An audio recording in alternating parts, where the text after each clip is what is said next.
Bonjour les enfants. Alors aujourd'hui on va travailler ensemble quelques exercices sur la leçon de grammaire. Je distingue les différents sens d'un verbe selon sa construction. Commençons par un rappel. Un verbe peut changer de sens en fonction du complément qui l'accompagne. Pour bien comprendre ça, j'ai pris 3 exemples où j'ai gardé le même sujet et le même verbe jouer. Ce qui change, c'est le complément. On va voir que quand le complément change, le sens du verbe peut changer. On va prendre la première phrase. Je joue dans ma chambre. Dans ce cas-là, le complément me fait comprendre que le verbe jouer ici, c'est s'amuser. Dans la deuxième phrase, je joue à la guitare. Le complément à la guitare me fait comprendre que ici le verbe jouer veut dire se servir d'un instrument de musique. Je joue au tennis. Le complément du verbe au tennis me fait comprendre que ici jouer veut dire pratiquer un sport. Et enfin, je joue une pièce de théâtre. Le complément du verbe une pièce de théâtre me fait comprendre que jouer ici veut dire se mettre en scène, mettre en scène.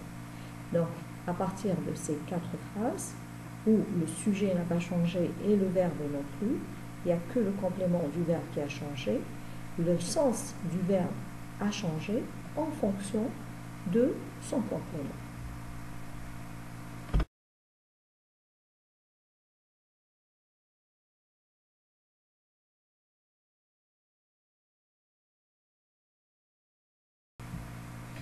Donc, dans l'exercice 1, on doit souligner le verbe rouler s'il a le sens de se déplacer. Première phrase, les billes ont roulé sous la table. Ça veut dire que les billes se sont déplacées sous la table. Donc je souligne ont roulé. La voiture roule à toute vitesse. Ça veut dire que la voiture se déplace à toute vitesse. Je souligne roule. Elle a roulé le tapis pour nettoyer le sol. Là, elle a enroulé le tapis sur lui-même. Là, je ne souligne pas. Ce cycliste ne doit pas rouler sur le trottoir. Ce cycliste ne doit pas se déplacer sur le trottoir. Je la souligne aussi. J'espère que vous avez bien compris. Pour la phrase C, elle a roulé le tapis, ça veut dire qu'elle l'a enroulé sur lui-même. D'accord? Donc ce n'est pas le sens d'elle a déplacé le tapis. Bien. Exercice 2. Relis chaque phrase au sens du verbe lever qui correspond. Donc voyons la première phrase. Pour partir en guerre, le gouvernement lève des troupes. Est-ce qu'il remonte des troupes? Est-ce qu'il pousse des troupes? Est-ce qu'il gonfle des troupes? Ou est-ce qu'il engage des troupes? Bien sûr, il engage. Pour partir en guerre, on engage des troupes de l'armée, des jeunes, pour aller faire la guerre. Ensuite, la deuxième phrase, l'agricultrice remarque que le blé lève.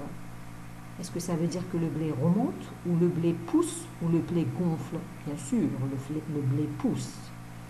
Et enfin, si tu veux un bon pain, il faut laisser la pâte lever. Est-ce que ça veut dire qu'il faut laisser la pâte gonfler ou la pâte remonter? Bien sûr qu'il faut laisser la pâte gonfler. Et enfin, lève la vitre de la voiture car il fait froid, c'est remonte la vitre de la voiture car il fait froid. Dans l'exercice 3, réécris les phrases en remplaçant le verbe tomber par un synonyme. Donc en hiver, la nuit tombe vite.